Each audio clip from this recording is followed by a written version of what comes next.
And it's also really important for me to thank every student that's here, because you guys have made this possible. Your comments, your questions, and I mean that not just simply the students that I've taught, but the students that I've had the fortune to work with as part of the Office of Educational Opportunity and Diversity Programs, and also the pipeline students who are in the room here today. It means the world to me that you're here. It's meant the world to me that I've been able to think with you, as Gary has helped us understand that concept, to think with. That's what I've done with this book. This book is produced here in this space with you, thinking with you consistently. And there are a lot of other people I'm thinking, but just read the book, you'll see yourselves acknowledged in there. Now, it's kind of hard to, what I appreciate about the comments is that they're provocations, right? They're really provocations about pushing me. And one of the consistent things that came across was the question of the political, right? And obviously this project is very much engaged with the political in a way that in some ways it's a response to Saidiya's work and thinking about how does one sort of think and conceptualize and write a particular history of this moment in relationship to a kind of past that oftentimes is then lost to us, right? A past that we are so comfortable in believing that we know its story, as Chris did, remarkable job of capturing that moment, of saying, we're so comfortable in thinking about the slave trade in the singular, right? And we're so comfortable in thinking about it as one event, one phenomenon, as 400 years. And I'm very keen on trying to disrupt that, because I think that the kind of violence that's embedded in that kind of serialization, that kind of process of reducing something, what it does is that it also forecloses the possibility of thinking other possibilities, right? And that is about other possibilities that are about a kind of history writing, a kind of way of living as well, a kind of way of being. And I think that what I hope to have done in this project is to sort of question in some ways this idea of these kind of totalizing encounters that allow us to sort of think about racial alterity, the story of capitalism, and the story of power that's already configured in such a manner that forecloses the possibility that Africans were actually in a process of shaping that narrative and reshaping that narrative, not just simply resisting it, right? And I think I really work hard in this book to disavow, to invoke Sybil's concept and term, to disavow the concept of resistance in that, right? Because, and obviously I don't want to make a big point of it, but that word doesn't appear in this work, and it rarely appears in my writing, because that's actually a category like agency that's a given, right?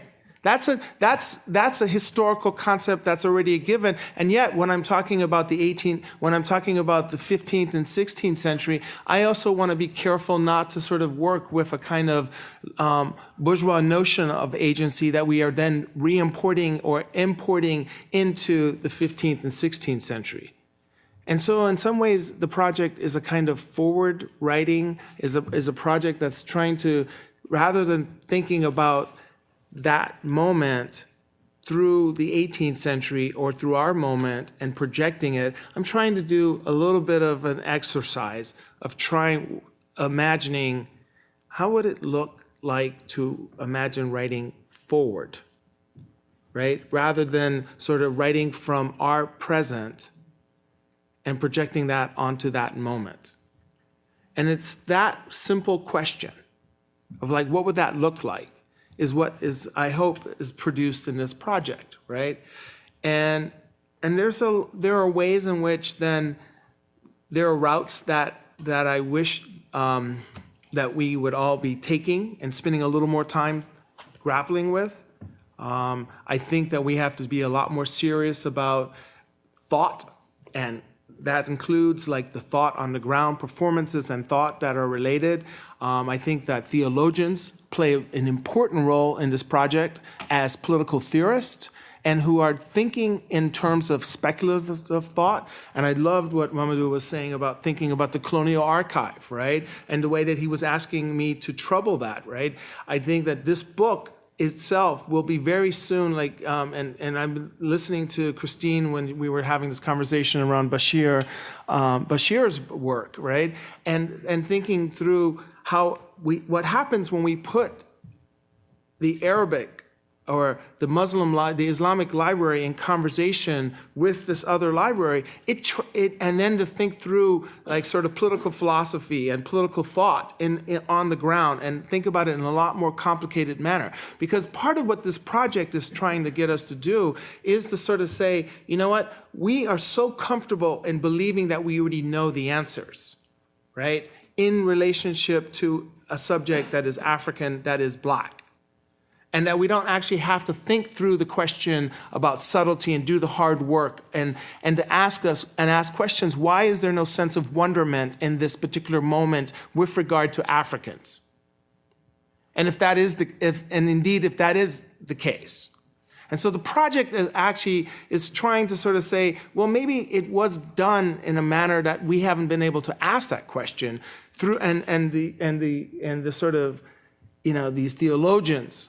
And the way that they're asking it might not necessarily be as direct or as transparent as we would have hoped, and might be an indirect way, in an elliptical way. And part of this project is asking us is routing through a lot of different kinds of terrains and territory to do that work. So the archive, the library, I'm also like, you know, obviously I'm trying really hard to think through a way of decentering Europe in a manner that also allows us to sort of have a conversation with Africa that isn't already a conversation that is told, that we're familiar with. So let me answer some of these questions that are here. I do think I want to open it up because it's been an hour, right? We're good? We want to hear from you. You want to hear from me? Well, I didn't. A lot of people here. I pay. The long leash. Okay.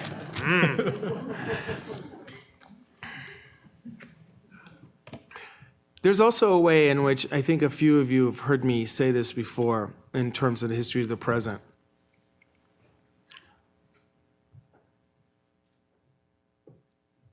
Thinking through this moment, it's been really hard to understand how to think about a sense of politics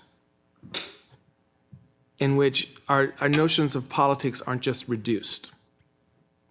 And that's been really something that I've been struggling with. I remember at in a talk I gave, I referenced Michael Brown's Body, and I remember thinking through how we were all stunned into like silence and stunned into incomprehension.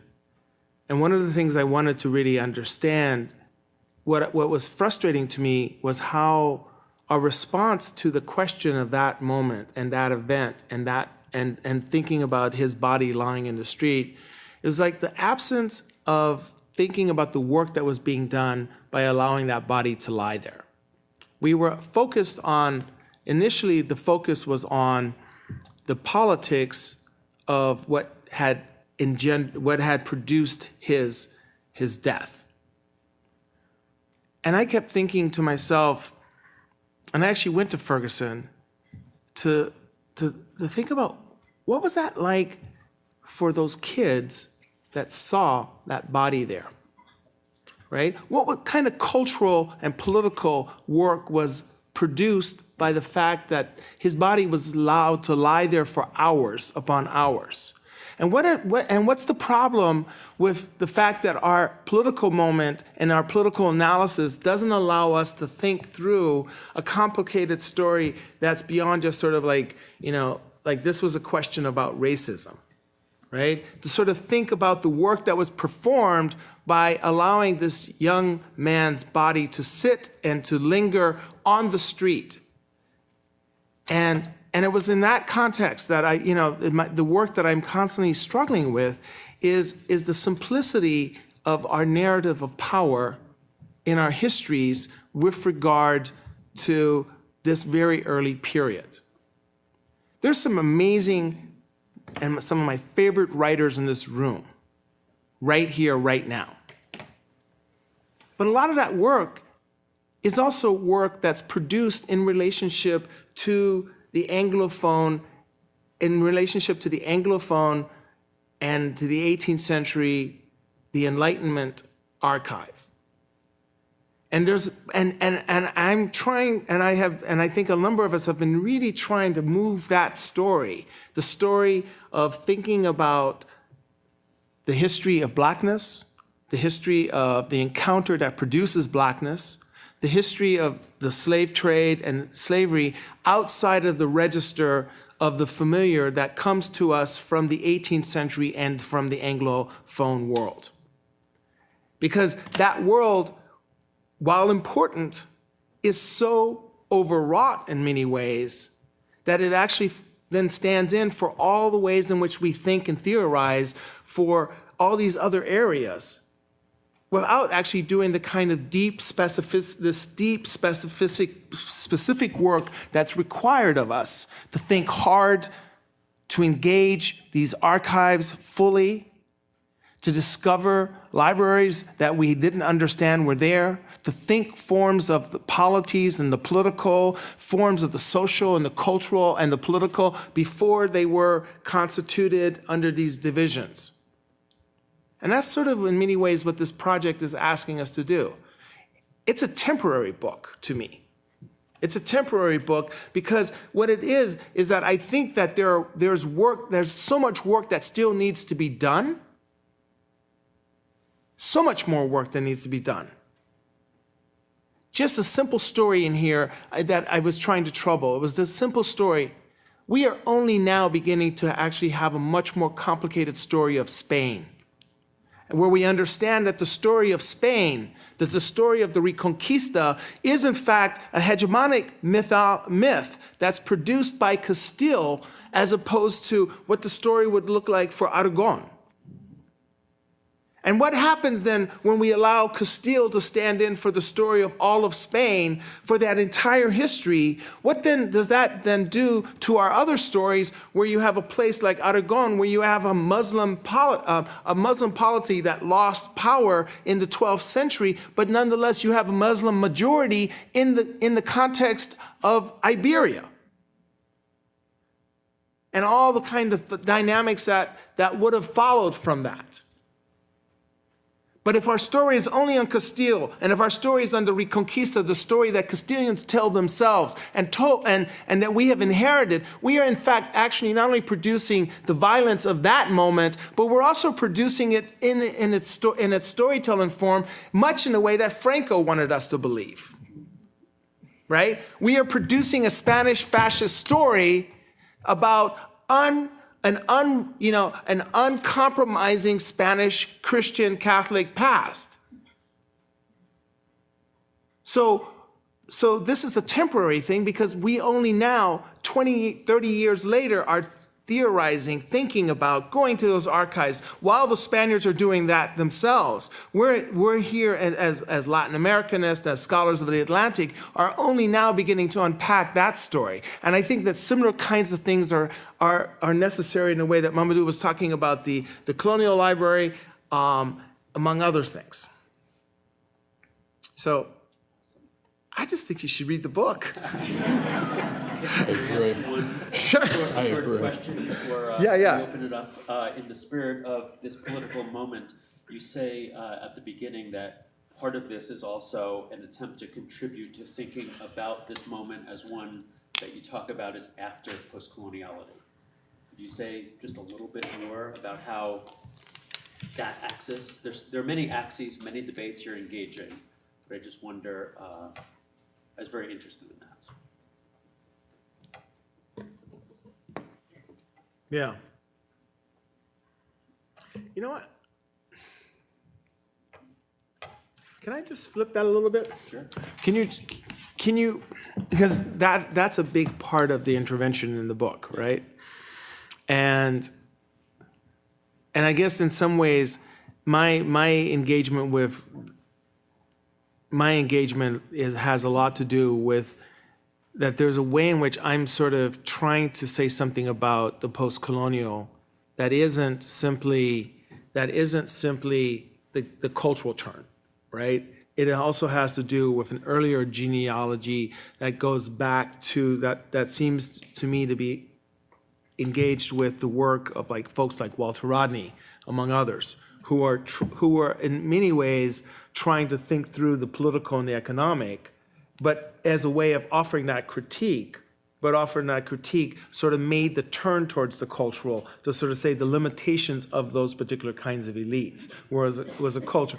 And I feel like we have lost, I feel like that we have in many ways lost that thread of the conversation, right? And I want to come back to that because I'm losing my thread here a little bit, but I want to just come back to that. It just seems to me that if you are reminding us to wonder at the lack of wonder that the Portuguese felt when they encountered Africans, you're also pushing us to wonder, to have a sense of wonder about these early modern Europeans. Right. We don't exactly know what, we presume too much also about the West, what the West is and what it has always been. And and I think that I think all writers here have been pointing to that part of what I'm doing is trying to question the idea of, that this Europe of the encounter is already fully formed the West, but at the same time, I think that the idea there is something else out there, and we sometimes don't have language for it. Again, that's what the work that we do, right? We sort of take the Europe of the 18th century, and that already is the Europe for the 15th century, and part of it is the same thing, and the same thing is true with regard to the Africas that we have, right? I mean, so the Africa that we have of now is not necessarily. I mean, just think about it. The Africa that's produced for America in the context of the 20th century, that is Alex Haley's Africa, right? In some ways, right, is not the same Africa that inhabits all forms of the diaspora. But yet we don't do that work to actually attend to that in the same ways, right? And I'm sort of asking us to do some of that work in relationship to these early periods, right? To think about an Africa that's invented in the 15th century, then that looks radically in some ways different, and it gets lost to us, right? And it's not like these things are these aren't just sort of sedimented, and there aren't certain kind of neat genealogies that we can track, but that we actually have to understand that there's a reason, right? And this is again, to me, it brings to mind Rolf Trio's work about silencing the past. There's a reason why we lose sight of these things, right? There's a reason, and there's a politics to that. There's a politics to history, just like there's a politics to memory. And I think that part of what I'm interested in is that a kind of invention at a certain moment in time to understand that animates a certain understanding of the ethnographic, right? Of the ethnographic in the 15th century, which doesn't have carrying capacity well beyond a certain kind of period.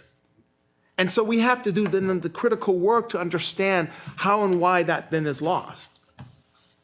As opposed to being like, here's this act of recovery, here's this act of slave culture. We're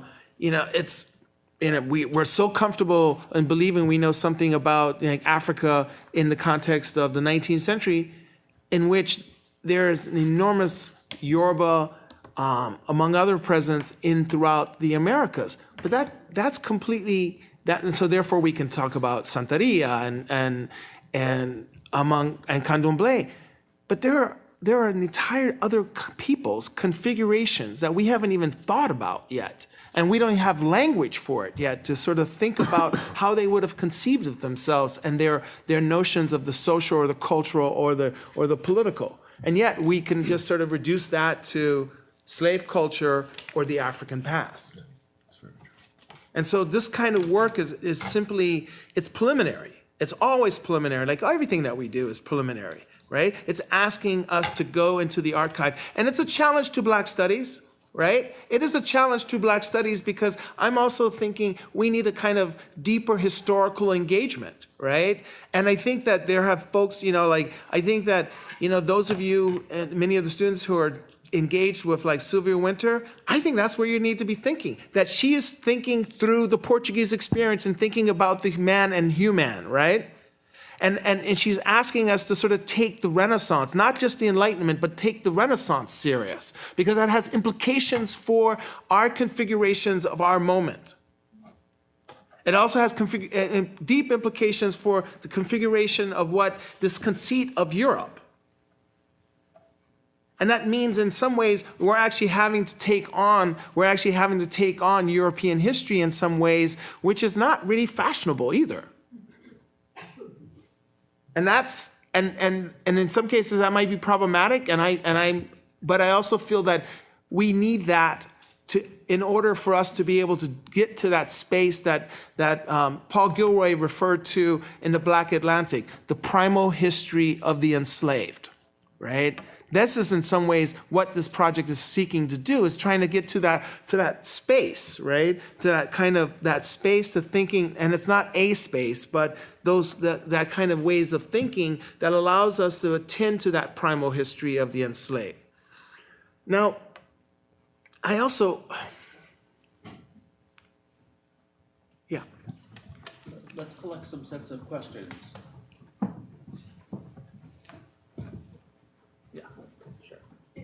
Would you be able to share or provide with us, an anecdote or a story or an example of one of those early encounters, maybe between a group of Portuguese, and I don't know whether you would consider them emissaries or invaders, or forgive me, Sam, for the book. Yeah. And, the people that they encountered, is there some anecdote or story that comes to mind from the book and your research? Yeah, there's a story I tell of the building of Elmina. And I sort of walk through an event, a story, a chronicle that's told, that's written about quite a bit by both Spaniards and Portuguese, but mostly the Portuguese. And it happens in 1481. And what it is it's a story in which the Portuguese land they land. And it's in the era of João III, right? And what's going on at this moment is that this king, this Portuguese sovereign, is actually making a claim to being the emperor of Africa. That's actually a title that he puts into his entire, his sort of discussion of himself, his framing of himself. And when the Portuguese land there, they have to request, they not only request permission to do so, but they not only request permission to do so, and then when they actually are given permission, they're confined to a specific space, right? Where a particular kind of territorial space. And they're waiting for an audience with this king that who they refer to as the Caramansa, right? Who they initially think that that's his name, but really is actually his title, right? And so this title itself, Mansa, is also a term that comes actually from the Malian Empire, right? And so there's a way in which the story we often tell is that the Portuguese, or the Europeans would have just, run roughshod of these individuals. But there's an elaborate choreography, an elaborate dance that all sides acknowledge, right?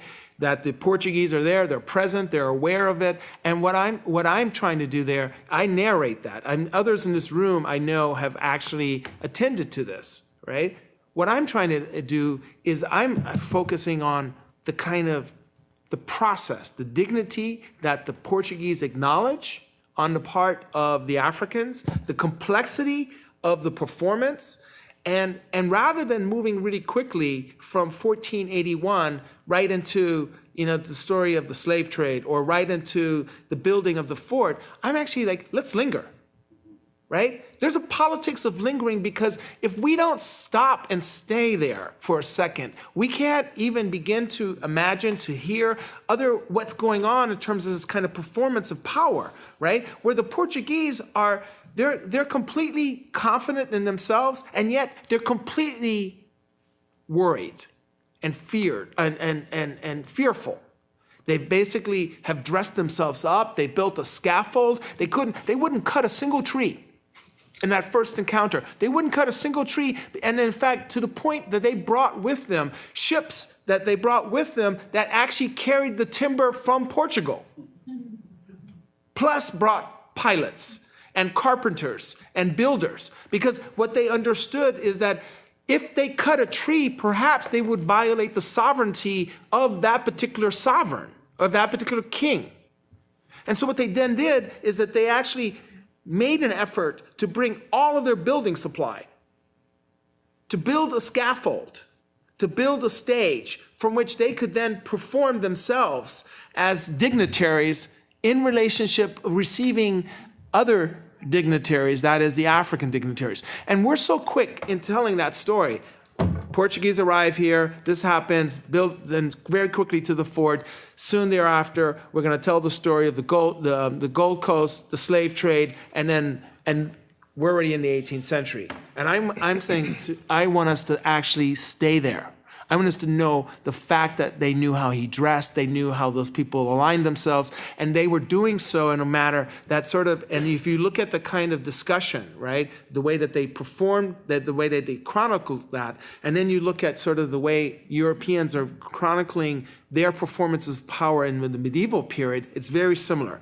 The Lord was followed by this person spoke, this person's hand gesture, and so I'm attentive to that process in this project, right? Because that's what this particular kind of colonial archive lends itself to, because it's not simply a story of, apotheosis, the arrival of the white gods, right? And that's the story that race gives us, or the history of race has oftentimes given us, right? An apotheosis of the arrival of the white gods, and that the Africans were either very quickly engaged in resistance and opposition, and then were overawed, right? And I'm just thinking like there's a history to subordination. There's a history to colonialism, and the history of that is not simply synonymous with the encounter.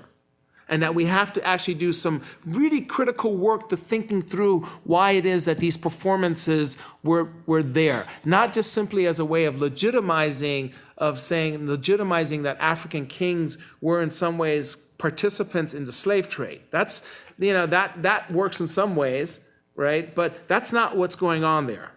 And I'm interested in us lingering, thinking, understanding that this guy had a name, that he had servants, that he had an entire set of performances there that were aimed not at necessarily even at the Portuguese, that were aimed at, as the Caramansa, they were aimed at his subordinates, his subjects, right? And what work that was doing in relationship to that African polity that was taking itself serious in relationship to the Empire of Mali. Thank you. Got lots of time. Go ahead, Eric. So there's a story that's usually told about the development of the concept of race. Right. And I'll talk about it. So there's a story that's told about the development of the concept of race. Sometime maybe in the mid-1600s, the mid-1700s. I should use the mic. Okay. Third time. So there's a story that's told about the development of race, and maybe from the 1650s to the 1750s, because of economic interests that, say, the Spanish have, you start to get this concept of race, maybe from like De las Casas and on, something like that. But at least as far as the story that I've learned, I've not heard a lot about the kind of how this history of relations between Portuguese elites and West African elites influences the idea of race that we have in the West, or say in Brazil, or in the Spanish Caribbean and Americas. So my question is does this history of relations between elites, West African ones and Portuguese, cause, say, Brazil, the non-Spanish Americas, to have a different kind of concept of race, or is the development of it really different than the one in the Spanish Americas? And also, does this, well, that's enough there, but if you can get to this, the next thing, I'll leave it there. Yeah. No, it's thank you, Eric. It's a great question. And I guess in some ways I bracketed that question, right, in this book. Because part of it is that we're so keen on thinking Africa and encounters producing either the story of capital or commodification, which is a way of sort of bracketing the story of racial alterity. And one of the things that I'm trying to think through a little bit in this book is what are the implications when we do that, right? What are the implications when we allow for encounter to become the story of alterity and then either the story of commodification? What's foreclosed by that, right? And so that's why all three of these commentators pointed out to the question of the political, right? Because what we then don't have is the attention to, then we don't have the attention to all this detail of this notion of the political that Sybil was really pointing to, that is really at the core of this book, and that's trying to work through different notions of the political. And so to answer your question, I don't know. I think that there are ways in which, as Chris was saying, maybe, engaging that with regard to, the Brazilian and the Portuguese historians, that we'll see some more of that. That hasn't been a big concern, because part of the problem in the historiography and the part of the problem in our theorization, and then the history writing, is that the very presence of a Black person produces the story or the narrative of race, right? And I believe that to be the case, but I'm not also sure it was always the case at all times, and especially in these early moments. And then what is lost by that? So you can read some amazing, even at the level of just medieval history, just at the level, you got these finely tuned, amazing books, and then suddenly you got and you could have like the presence of the presence of the Jewish presence, the Muslim presence, and then suddenly, the Africans appear, and it's just like the story of race, right? And it's a gesture, right? And to me, that is at the level of writing, and thinking is a form of epistemological exorcism, right? Because we're not actually thinking, right? We're just going into a form of thought, of well-rehearsed kind of practices that are ingrained to how we're like produced ideologically and culturally, rather than sort of looking and sort of saying, well, why was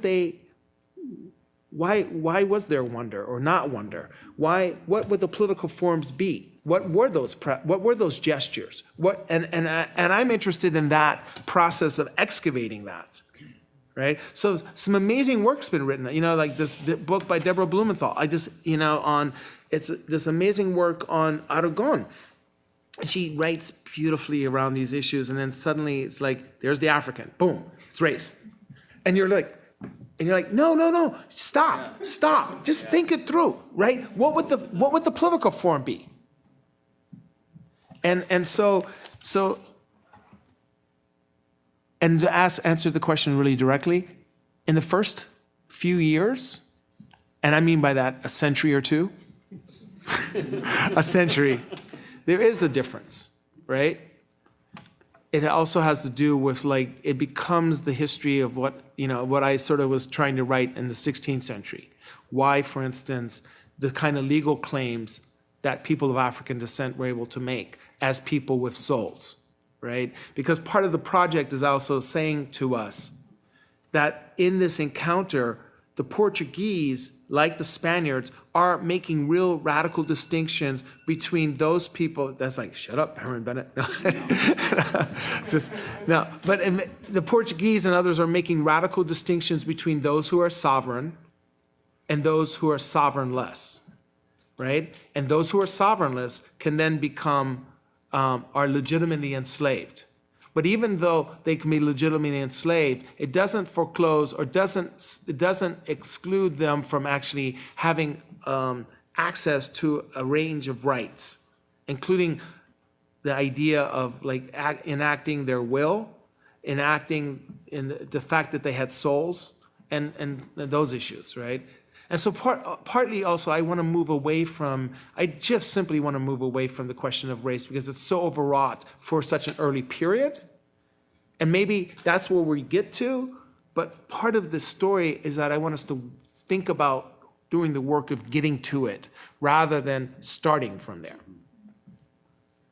I think Sybil had I just wanted to add just a little bit to what you just said. I'm not sure you already covered the ground, but I mean there is a different origin story for sort of racialization and so on, which has to do with the expulsion of the Moors and the Jews and the conversos in early modern Spain, right? And then the reason why racism, I mean this is not necessarily the only story, but it's one. The reason why racism then becomes the sort of pathology, the worldwide pathology that it is because of the colonial expansion of Spain, right? So it becomes magnified across the Atlantic and so on. And what I found fascinating about your book was that to think, well, the contact with Africa actually didn't happen under that sign of racism in the beginning. That happened somewhere else. That happened in Granada, with the expulsion of the conversos. Right? Yeah. And so here we have an alternative history that then eventually, of course, then what happens with the magnification of the sort of racializations that then happen through colonial expansion, they fuse, they become the same, but they don't start that way. Right. It starts as a different story. Right. Yeah, that's exactly right. Yeah, no, that's right. And so Sybil asked me a really, really challenging question about the political in relationship to the in relationship to Marxist in relationship to Marxism, and where and what she was pushing me on that, and I want to come to that a little bit because partly it's as I was taking the train down here I was thinking basically spending 30 years of my life the last 30 years of like unlearning my Marxism. Right? And not because it's a rejection of it or a disavowal of it, it's about complicating it, right? Complicating it in a way that I didn't understand. It took, I years ago had read soon after Black Marxism came out. I didn't understand that work when it first came out, right? But what he meant about racial capitalism and the role of feudalism and so on. And it took years. There are moments where you can't really understand something because you're just not sophisticated enough to really understand what you have read. But what I'm saying though is that I also began to understand that there's a way in which the conversation with Marxists is that their engagement with the political, or at least there is such oftentimes that it forecloses an engagement with slavery except for as an economic system, right? And they've been adamant about that because that's the legacy that we have taken away from Weber or from Marx. And I'm in this work trying to say, like others have been doing, on the one hand, to sort of say that slavery is also a part of the political, right? And not just in some kind of flat-footed way of mastery, but in some deeper manner. And I'm also trying to sort of then trying to think through how within, for materialists, good materialists and Marxists, there's also a way in which we are so comfortable in assuming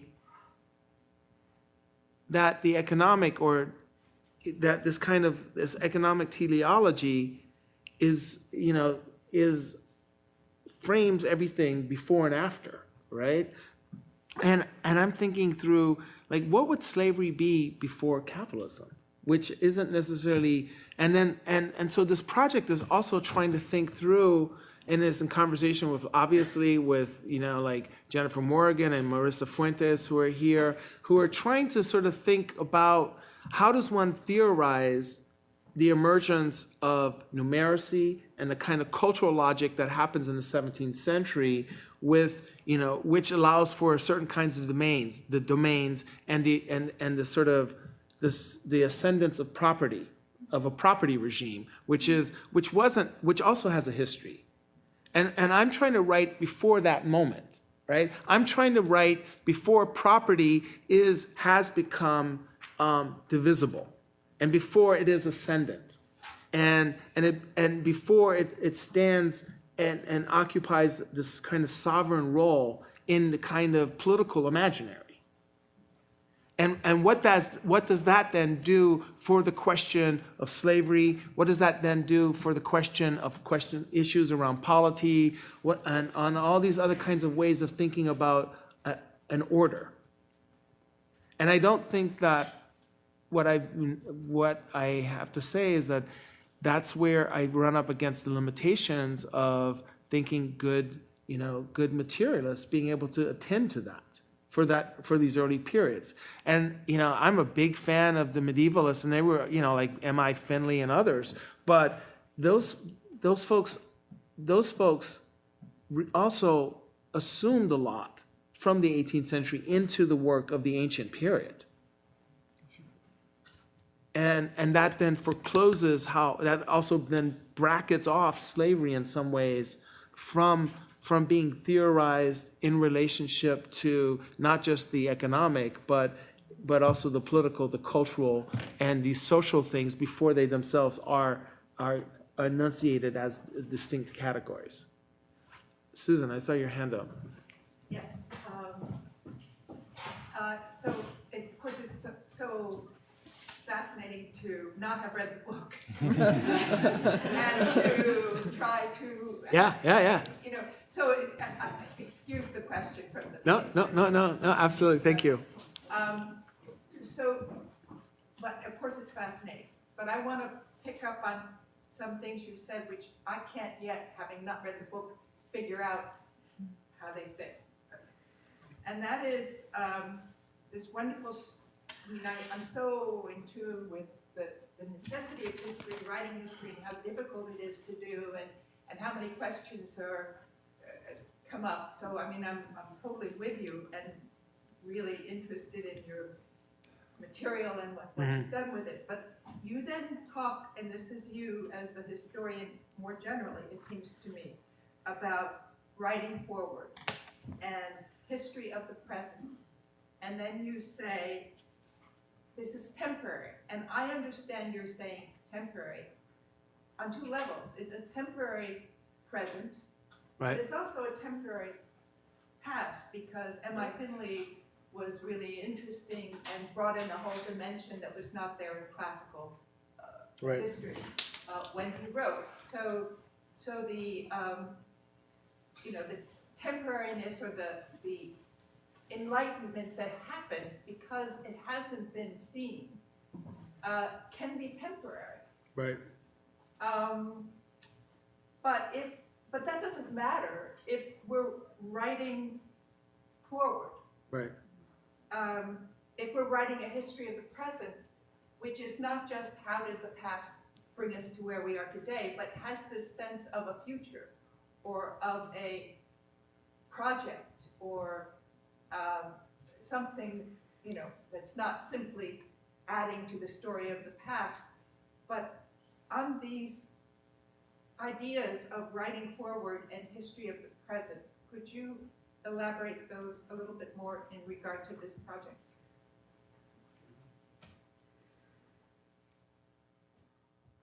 Well,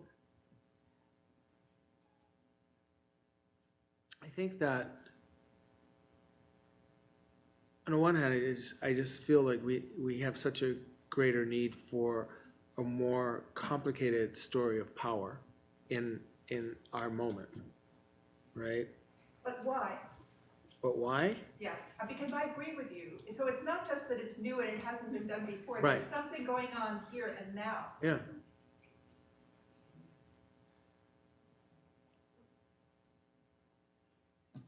I don't, I was listening, engaging, and, just being in awe of, the story I told you about Mike Brown, for instance, right? I was really, like everyone else, just riveted and just didn't understand the process. And at the same time, what was confusing to me was that the story in many ways was reduced to one of racism, right? And it took a while for us to also understand that there were, that his death was also a product, simultaneously a product of neoliberalism, right? In which, the fines and the way in which fines were working and the devolution of the federal government into the state government, where, like at the local level, where municipalities were basically having to engage in the fiscalization of black bodies as a way of producing revenue, right? And so one could look and be just horrified what happened to Michael Brown, but to sort of think about that as simply the story of racism and this kind of canonical understanding didn't do justice to the fact that what was also going on is the federal government basically just abdicating its responsibility and pushing down into, and municipalities then having to like literally discipline black bodies as a way of generating revenue, right? And so that there was this mechanism where, the fines, the traffic stops that produced fines, and the fines that then funded not only the police, but then also funded, the entire operation of the municipalities, which were themselves, that process, right, were in two different they were just in different registers. And to me, I'm constantly trying to think through those kinds of issues in the work of this political moment, right? And how we think about that stuff, right? We don't, and I worry about that as a thinker, as a scholar, and that's one way of answering it. The other way of writing forward, I think that speaks for itself. I think that, I have to say that, everything that we know about slavery and the slave trade, or not everything, but most of it, is really an 18th century story. And so that we don't actually have much attention on how the 15th century would look radically different from the 16th, and what that would mean for all these kinds of categories and notions of order that we're attentive to. It's a pretty straightforward, and it's like, because if we can just sort of reduce everything to like the story of racism or the history of race, then we don't have to do much thinking on the ground about the specificity. And so the kind of work that's embodied in this, and that's embodied by many of the folks around in this room, it occupies a place of it occupies the margins in the larger notion of knowledge production, right? And it's like why, for instance, we didn't know about Haiti, right? It's in the same gesture, right? So this book, in that sense, is very much in conversation with the kind of work that you've done and Sybil have done and others in this room, because what it's trying to do is to sort of say, we're so comfortable in thinking, these big categories, like history, revolution, all this other stuff, in these ways in which all of that sort of is produced in the context of this kind of in this hegemonic form of Europe, in which this stuff is just an add-on or a little corrective, and then therefore, we don't actually have the patience to get there. And that's why I was saying to this person who was asking about the encounter, it's a politics to sort of actually know who that person is, that his name was Karamansa, right? And to sort of think about and having the patience to sit there, to listen to, or to watch, to observe, to engage that African king in his performance, right? Because part of what we do is that we kind of think we know it. The spectacle of blackness already forecloses much more sophisticated thinking about it.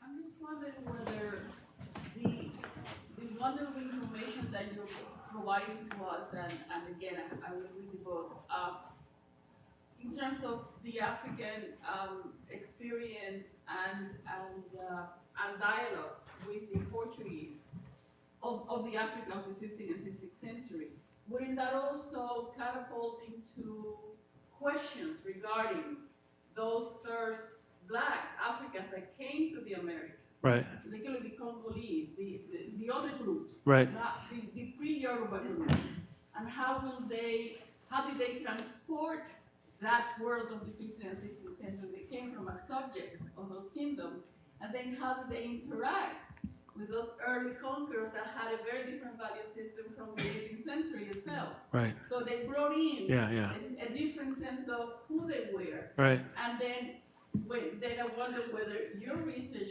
goes into then will basically going to change the nature of our research in terms of what happens in the Americas for that earlier period of the slavery. How did these subjects interact for real? And what kinds of methods of agency did they bring with them because of where they came from? So yeah, no, absolutely. No. That's a really great question. That's a great. So it's going to change how Yeah. No. You're being very clear, and I totally understand, and I think that, and the thing is that that starting point is actually what I'm trying to get us to grapple with, right? Because that also then means if you have categories of sovereignty that are operative to acknowledge that in these encounters, that is also then something that makes its way into the Americas, right? And and that also then requires us to sort of think more carefully about what we are seeing in the 16th and 17th century, which we might just reduce to like slave culture or forms of resistance, right? But to think through a certain kind of politics on the ground that might mean that slave culture isn't about just simply about diet and about sumptuary practices and dance and music, right, or religion, but that might be a whole bunch of other kinds of categorizations of the self, right, and not necessarily the kind of liberal self, right, and that requires us to sort of be attentive, right, and we're getting there a little bit, right, but we also have to make sure that the Africa that we're producing isn't an 18th century Africa, right? Isn't an Africa that's produced out of this moment of the 19th century that we sort of are comfortable with. We have to actually attend to the fact that there's a historicity to the African past that isn't just sort of the secular project that then becomes African history in the context of the British anthropology and the British history, and same thing in the context of the United States. No, I think that those are the kinds of questions that we really are pushing for, right? Saidia. Thank you for this. So I guess I want to think about the history of the present. So say, yes, Herman, exactly, then what is the pressure this puts on our understanding of the Black radical tradition? How might it change it? How would it change the contours of Black studies, shift our critical categories, or reshape the Right. contours of our political imagination? Yeah, that's a great question. I think that that row right there, you guys are pushing it, right? I mean, I think listening to knowing your work, and obviously listening to Marissa on dispossession, and Jennifer on numeracy, right? That's the kind of work that's forcing us to sort of take on some of these kind of, it's actually Cedric Robinson's work, which is doing such important critical, it's doing critical, amazing things for our imaginary right now. The minute we actually start pushing and taking these categories, this work serious, we're going to actually realize how specific, how 19th century that work is, right? And so I love it, but his idea of the feudal is already importing a category that itself is problematic. And he says this in a beautiful way. He says the feudal is indispensable for an understanding of the story of racial capitalism. But and I buy that, right? But I don't buy it because I also realize that in the story of feudalism, and when you read as a medievalist, you realize feudalism is such a problematic invention that's projected into medieval history, which he has then taken into his work in such really critical ways. So it's not that it undermines his work down the road. What it does is that his work points to the fact that we need categories and language to understand how to get to the story of racial capitalism, but we have to then do so through languages and categories that might not necessarily be simply inherited or borrowed from the kind of 19th century lexicon of a certain kind of European historiography, right? And I think, and so it's not to sort of undermine his work, right? What it does is that we need language, and we haven't had that language yet for it, right? And we have to invent some of that language.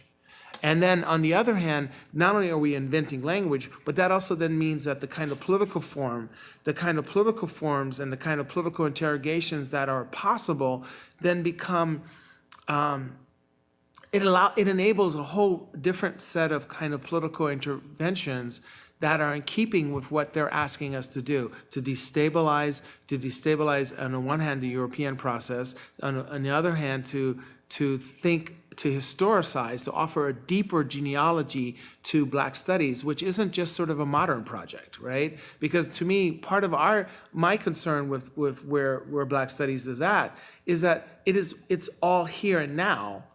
And what does that then do for an understanding that is like in the 15th century, right? And can this project that's produced out of the urgency of the mid-20th century really be that which is simply becomes the framing device for the 15th century? I'm not sure about that, right? I'm not sure. And then on the other hand, I'm also interested in not, it's not that I'm offering a critique necessarily, it's sort of saying let's be dismissive of it, because obviously the project of a kind of critical Black studies is actually to do the work of like understanding, these orders and to understand how to bring scrutiny to them in the way that sort of after post-coloniality does, right? It's a kind of method of interrogation. It's a kind of method of inquiry, but it's a critique, and it's also a possibility of showing and demonstrating routes not taken, right? And that's kind of what, to me, this work is about in some ways. Routes that were foreclosed, that are hidden to us, and there are reasons why they might be foreclosed and hidden to us, right? Possibly. Can I just add just one thing there, too, is that a lot of what you're finding and describing in this formative period is also there in this modern period. Yeah. but we don't pay attention to it because it's not the story that we're interested in. Right. But what you describe in the case of Karamasa and the building of Elmina, there are very similar dynamics going on in Senegal in the 18th century, right? The height of capitalism, the height of the Enlightenment, the height of the Asia Revolution, and its ceremony and tribute and deference and a whole lot of other things, Right. which we think of as, as part of, thanks to you, as part of this earlier period. It's there 300 years later, too. Right, right. Right? Yeah, but because it's not the Yeah, thing we're that's supposed to exactly be right. talking Yeah. about, it's not what the abolitionists were interested in, it's not Right. what we're interested in, in our more contemporary concerns. And so I think one thing that's really important is that you've also given us some